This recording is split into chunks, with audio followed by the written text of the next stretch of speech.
Welcome into another edition of the Coach Shinnick Show. I'm Will Kennedy, along with head coach Pete Shinnick from the University of West Florida. We're coming to you from home sweet home here at Blue Wahoo Stadium. We haven't been here and done a show like this in quite a while. Unfortunately, short end of the score tonight, 30-26, the final score, and with West Georgia coming in. Heck of a football game. It had a little bit of, as they say, something for everyone. No, it really did, and give West Georgia a tremendous amount of credit. I thought they did a great job of getting us off balance a little bit on both sides of the ball.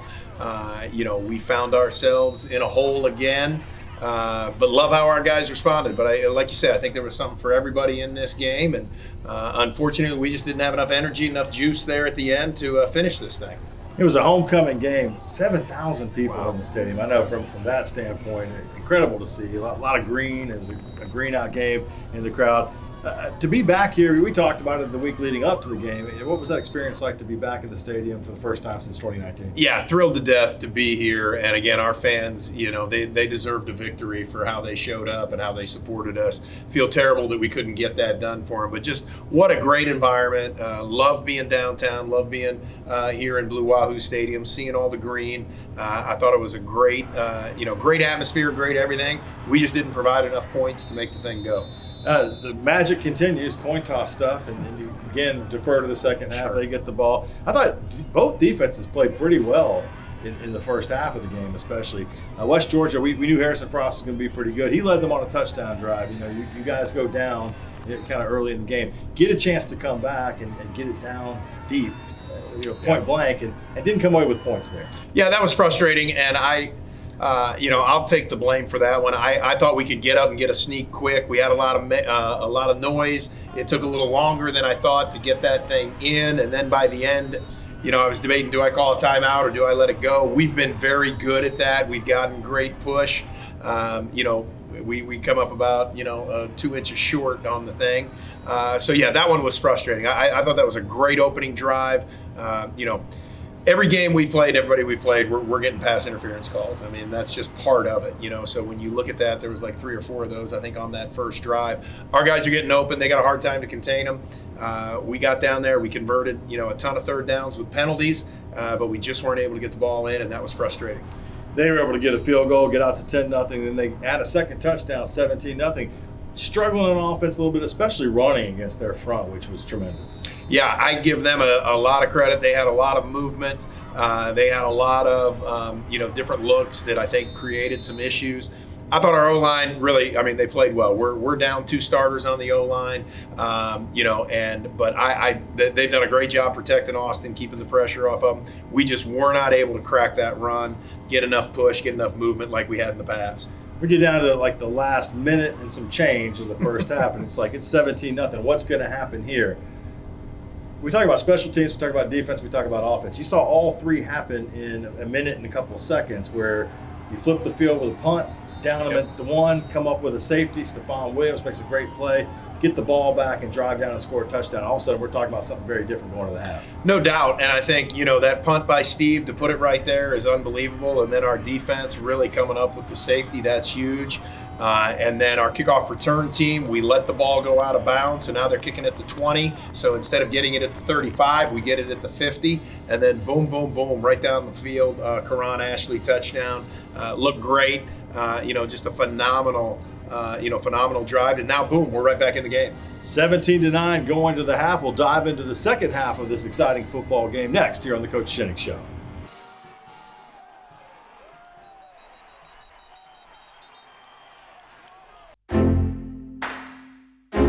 Real change occurs in that split second, a moment of connection among people. With a common purpose, a shared vision, and a unified goal. What will you change? What will change you? The University of West Florida. No limits. What does Argos spirit look like? Is it finding the perfect Argo outfit to show your team pride? Is it giving back while getting your pre-game grub? Or is it connecting with your community in the perfect spot? At Penn Air Federal Credit Union, it's being a proud sponsor of UWF Education, the Alumni Association, athletics, Penn Air Field, and having a spirit of communerosity. Learn more at penair.org/aboutus. It's all about power, muscle, and performance. This month at Hill Kelly during Ram Power Days. Get 0% for 72 months on Ram 1500 DT Bighorn. With over 70 Ram pickups to choose from. Nobody beats a Hill Kelly deal. Nobody.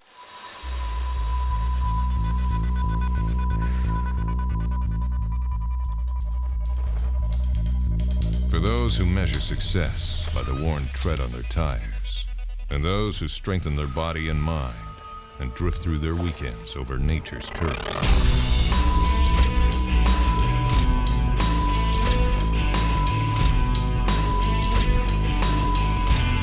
Andrews Institute, for those who move.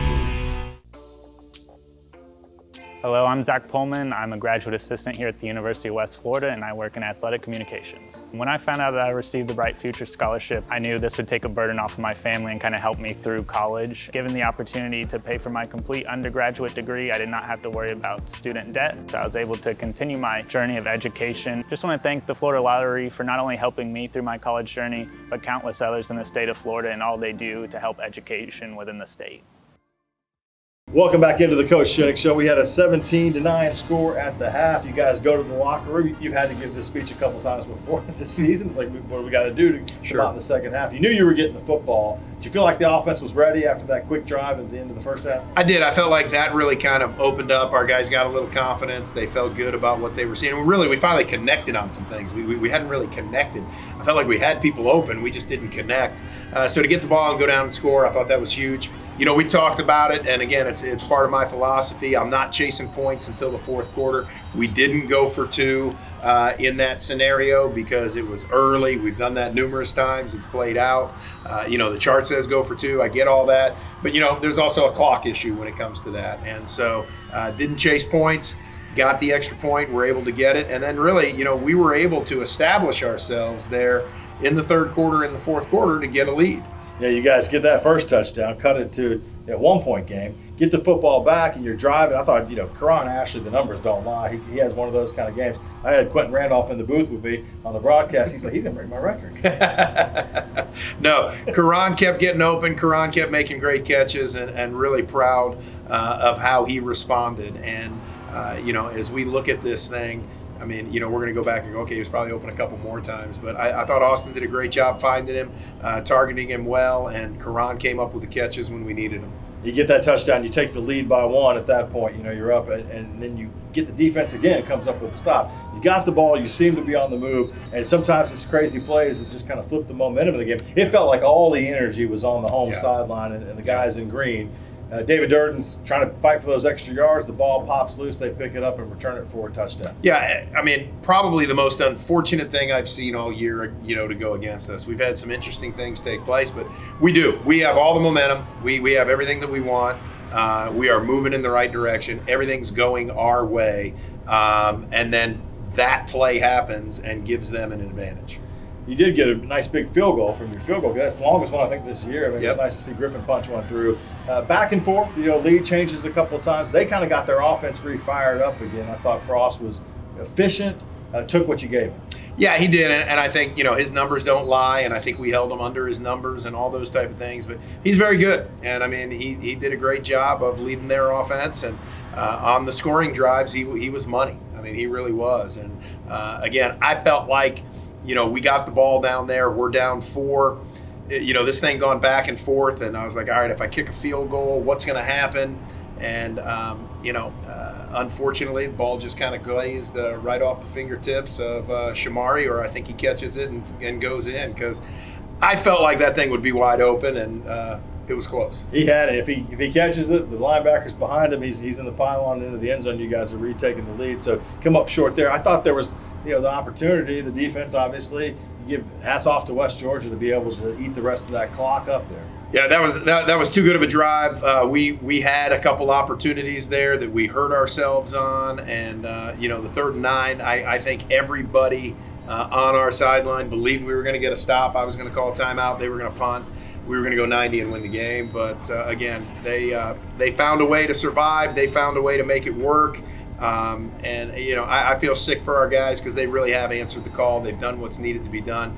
This one's a tough one. This one's hard to swallow, but we've been in this place before, and we know how to bounce back from a loss and get refocused and get after this thing. A lot of football left to play. Tremendous amount, including coming up here next week. Shorter will come in, another game at home. Nice to be back at home again for another 4 o'clock kick. Coming up later in the show, Coach will help us break that one down. Again, tough loss to West Georgia, 30-26. First loss of the season, first loss in a couple of years, actually, really. if we go back to it. And a chance to get back in the win column next week. Coming up next here on the program, Maya Clark breaks down some of the other fall sports in action right here on the Coach Shinnick Show. What does Argos spirit look like? Is it finding the perfect Argo outfit to show your team pride? Is it giving back while getting your pre-game grub? Or is it connecting with your community in the perfect spot? At Penn Air Federal Credit Union, it's being a proud sponsor of UWF Education, the Alumni Association, athletics, Penn Air Field, and having a spirit of communerosity. Learn more at pennair.org/aboutus.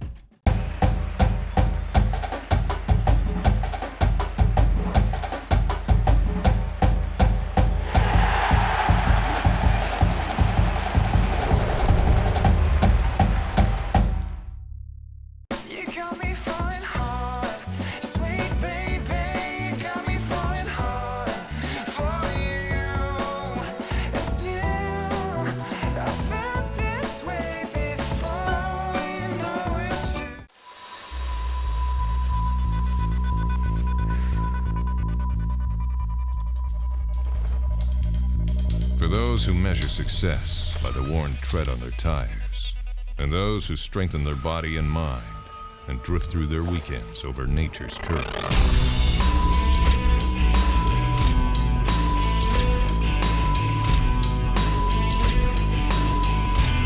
Andrews Institute, for those who move. Welcome back. It was a busy homecoming week for UWF athletics. Women's soccer split the weekend, losing to Lee 2-0 on Friday night and beating Shorter 4-0 on Sunday for senior day. Here's head women's soccer coach Joe Bartlinski and senior defender Hannah Wooten. We worked hard and we fought, but we've got more competition down the road, so I'm just looking forward to that. But it feels good to win at home, always does. I'm always going to win the ball, no matter what. I'm going to run through the player if I have to. I'm always going to win the ball. That's basically my mindset, and I've always got my teammates' backs. It's points that we desperately needed. Shorter worked hard, again, very well coached, and they're a good team, and we were able to get the result. We were able to get the points that were, we needed at this point in the season, and now let's recover a little bit and look forward to our next game against Christian Brothers. Yeah, I like the team spirit. We work hard in training. Players deserve to get on, and they've got to take their opportunities. If they get on the field and they take their opportunities, and they get more playing time. So it was definitely a team effort all weekend. It gives us a lot of things to think about going forward. The mindset is just the next game. For us to just prepare for Christian Brothers. And then after that, then we'll see where we are and then focus on the next game, whatever game that is. The energy has been good. It's been positive at training. And so if we can keep the positive energy, then anything can happen. We've got 4 huge games, but it all begins on that following Tuesday. Men's soccer won 2 games this weekend, 2-1 against Lee on Friday and 4-2 against Shorter on Sunday. Here's head men's soccer coach Bill Elliott. Yeah, it's always tough. Our conference Friday, Sunday fixtures, output from everybody on Friday nights, a lot of tired legs on Sunday. So anytime you can take full points from a weekend in this conference, I think it's been a good weekend. It's going to be a tough stretch for us. We're really banged up, and we got all 5 games on the road. So it's going to be an uphill battle, but I think we have enough quality that we can get some results along the way. This weekend, women's soccer will have the week off before being back in action next Tuesday against Christian Brothers. Men's soccer will travel to Birmingham, Alabama to play West Alabama and Alabama Huntsville. Swimming and diving hosted Tulane on Friday evening and came up short in the dual meet. Esther Risotto won the 50 free and 100 free, and Kelsey DeJesus won the 3-meter dive. Volleyball traveled to Shorter and Lee and swept both teams 3-0. Tyler Feasy won GSC Offensive Player of the Week, and Ashton Marshall won GSC Defensive Player of the Week. Volleyball will head to South Florida this weekend for the South Regional crossover, and up first they'll play Florida Southern. Men and women's golf are both playing in South Florida this week. For all their results, check GoArgos.com. Both men and women's cross country will travel to Clinton, Mississippi for the Gulf South Conference Championship. For the latest information on UWF Athletics, be sure to visit GoArgos.com or follow GoArgos on Instagram and Twitter, or download the Argo Armada app. We'll be back in a minute with Karan Ashley.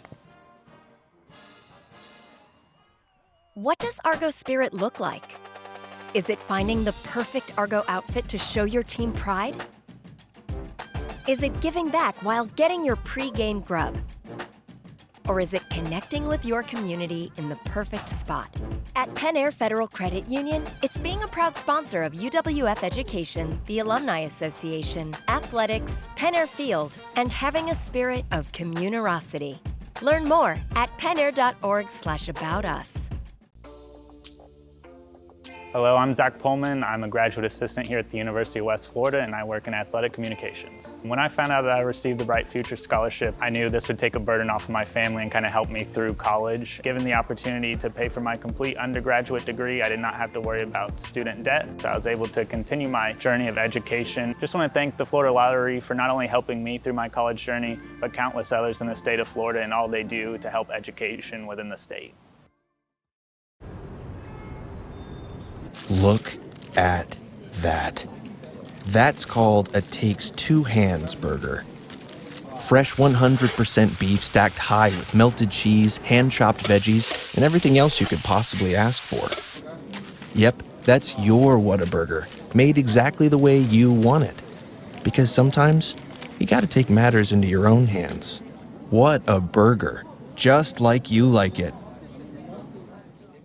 Ignite your next big adventure during Jeep Adventure Days at Hill Kelly Dodge in Car City. Get 0% for 72 on Grand Cherokee models. New Grand Cherokee L models are in stock, plus great selection of Gladiators. Nobody beats a Hill Kelly deal. Nobody. Welcome back. We're here with Karan Ashley. How are you? Yeah, how are you? Good. Okay. So you came here in 2016 and the team was still very new. So kind of how did you end up here at a school that you had only heard about?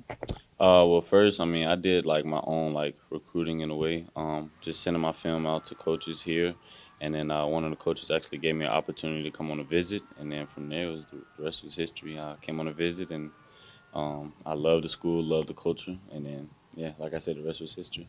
So your freshman year, you ended up redshirting. How did you stay motivated during that year to just keep pushing yourself, knowing that eventually you would get the chance to play? Well, yeah, just the older guys just always telling me, like Twan, Ish, Tate, all those guys just telling me your time's coming. Everybody had to do it. Everybody had to redshirt. So, it's just a part of the process. It wasn't really nothing too much of a mental hit on me because I knew, my time was coming, and I knew, I had to gain some weight. I had to put in some extra work in order to be a good receiver here and play on that college level. So. Since then, you have played a lot. In 2017, you really had your breakout year, and it's just gotten better since then. So how's your mindset changed basically from being a freshman to now being a senior and someone who is a leader on the team? Just knowing the work I put in over the years is finally catching up.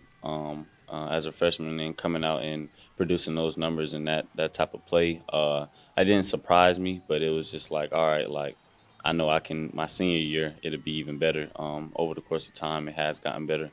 But now I'm in my senior year, and it's just looking back, it's all right, this went by so fast, but the work that I've put in is finally, catching up. So what has been one of the biggest challenges that you've faced since you've been here?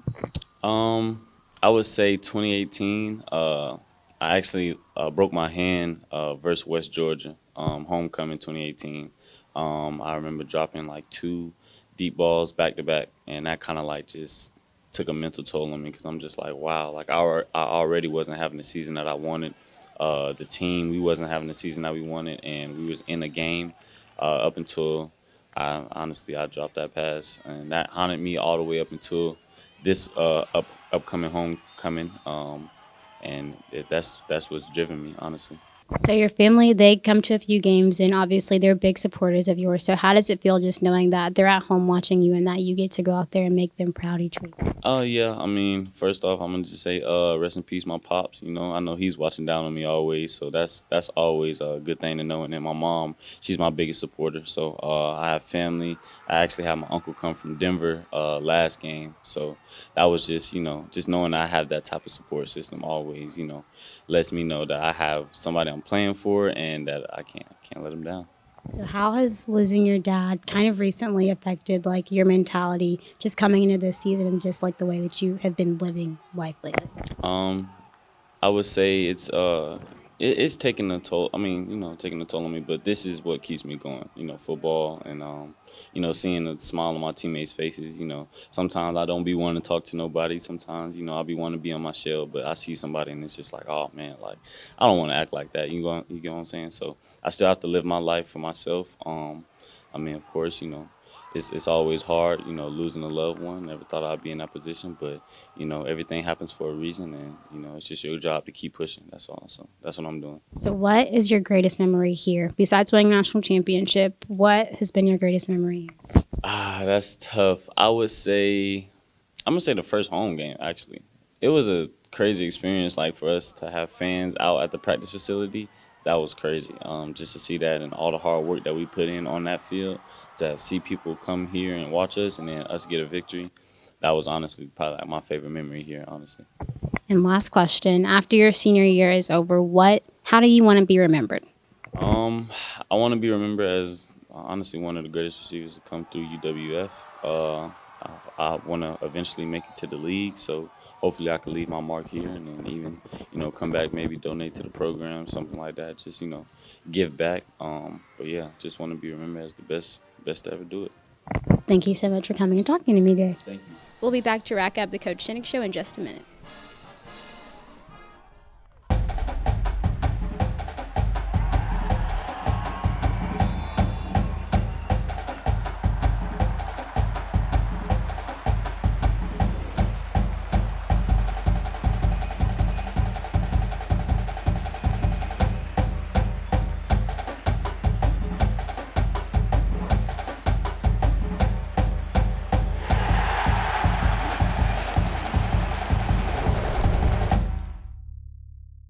Look at that. Your Whataburger, made exactly the way you want it. Because sometimes you gotta take matters into your own hands. What a burger, just like you like it.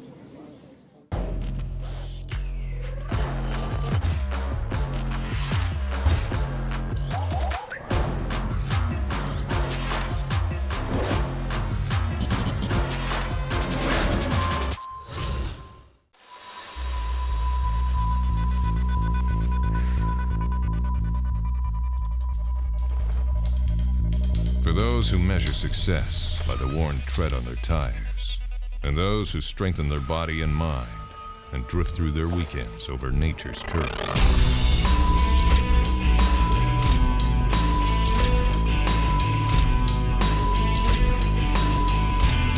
Andrews Institute, for those who move. Welcome back into the Coach Shinnick Show. Time to break down the next opponent. When Coach Shinnick joins us now again. Shorter comes in this week, and Coach, looking at their schedule, they've had it tough early in the year. 0-4 in conference, 2-5 overall. They've lost their last four, but they've played Valdosta, West Georgia, and West Al back-to-back. They need to talk to whoever does their scheduling. Yeah, and then a tough one last week with Mississippi College. What do we expect with the Shorter Hawks coming in? Yeah, I think it's the most improved Shorter team that we've seen. Obviously, we've played them early, and they've never really had any wins. They do have 2 wins out of conference, and they've played people extremely difficult, like you just mentioned, and they've played people very well in the first half. I mean, that West Alabama game, first time West Alabama has the ball, they create a turnover. Second time they have a ball, they force a punt, and then the third time they force a turnover. So their defense is probably playing as well as we've ever seen a Shorter defense play. For us, getting against that, now coming off the loss, we've really got to be focused and dialed in to get done what we want to get done. Thinking back to the last time we played Shorter, it was on the road in Rome, Georgia. I was still in my 40s at the time, and it was really kind of the moment for Austin Reed, kind of his coming out party at 14-14 and a half. And so, as you mentioned, they've been known to play a tough first half, and the offense really got clicking from there. What do you need to do this time to kind of get back on track after, a performance that didn't quite feel like Argo offense? Yeah, we felt like we left so much on the field. I think the 2 turnovers are still sickening, and they linger just for a long time. Both those turnovers resulted in points. Obviously, one was returned for a touchdown. That's just hard to get over. So, we just want to be able to pick back up where we left off. And to throw the ball against West Georgia, who was giving up 110 yards passing a game, to throw for 410 but not get the points out of that, extremely frustrating. And so that's really got to be the point of emphasis of what we're trying to accomplish with our offense is getting back on track, making that thing go, and getting points and getting in the end zone when we have the opportunity to do it. We were down there twice, went for it twice on 4th down, didn't get either one of them. So, again, that's lingering. Our guys understand that. They know that. I think they're looking forward to this opportunity. Offensive line-wise, injuries starting to mount up, and that's a tough group to have that happen to. Kind of where do you stand, and you're hoping to get some guys back? Yeah, we hope this week, and, we're waiting on the final word, but hopefully we get 2 guys back that have started for us. I feel like our protection last week was fantastic. I feel like the run game, we just weren't getting the push and the movement that we're used to getting. But I give our O-line a ton of credit because they've really kept Austin upright. They've keeping people off of him. We saw numerous blitz, numerous twists from West Georgia, stuff that had worked against everybody they've played. Our guys did a great job picking it up. Steve Sagne, our O-line coach, puts those guys in the right place. We need to get a little more push in the run game to open up some creases.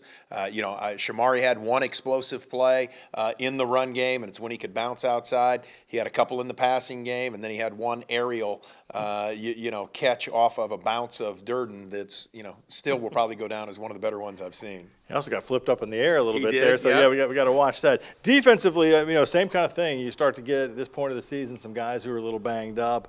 The depth is a huge part of what you've done all season long. Any concerns over there as far as having people available? Yeah, I think we're still waiting to see on a couple as to what their availability is. But the great thing is, as you mentioned, we've played a lot of guys. So it isn't like, hey, now we're going to ask somebody to step up who hasn't done anything. And, for us, it's really getting those guys now the reps that they need to be able to see what they need to see, to be able to attack, shorter with everything we got. Having been in this situation and, you get to this place in the season, there's always a guy banged up here. That's why I think we've really prepared well for this, depending on what that looks like. Well, I know having that crowd there, and we talked about it earlier in the show, the 7,000, that's something we'd like to see every time. Expecting a good crowd for Shorter here. This is going to be an interesting game. It's, breast cancer awareness will be part of it, and I know a lot of people are going to want to come and see points fly up on the board. Having 2 weeks back-to-back at home, though, how big is that right now? Well, it's, again, something we haven't had. Again, being at home last week was a little strange because it'd been 700 days or whatever since we had been in Blue Wahoo Stadium playing a game. So to be able to do it back-to-back, we're thrilled to death. I thought our fans were fantastic throughout the entire game. They kept us in the game. They did a great job supporting us. We'd love to see that type of crowd this weekend as well. And, couldn't be happier to be at home again. We're going to ask the fans to wear pink. Do you have a pink shirt you'll wear? I got to look in my closet. Got to look and maybe dig a little bit deep there. 4 o'clock kickoff down at Blue Wahoo Stadium for the game with Shorter. We'll be on the radio pregame show at 3:30. You can catch Coach's Chalk Talk before the game with us, as well as in the stadium for the Argo Club there as well. And we're looking forward to having you out for that and getting into that game. GoArgos.com is always the place to see the latest goings on, not just for football, but all the other fall sports. And we're getting close to basketball and other things starting up as well. And the Argo Armada app right there on your phone. You can keep up to date with social media accounts for the different teams and all that good stuff. We appreciate you watching, and we'll see you next time right here on the Coach Shinnick Show.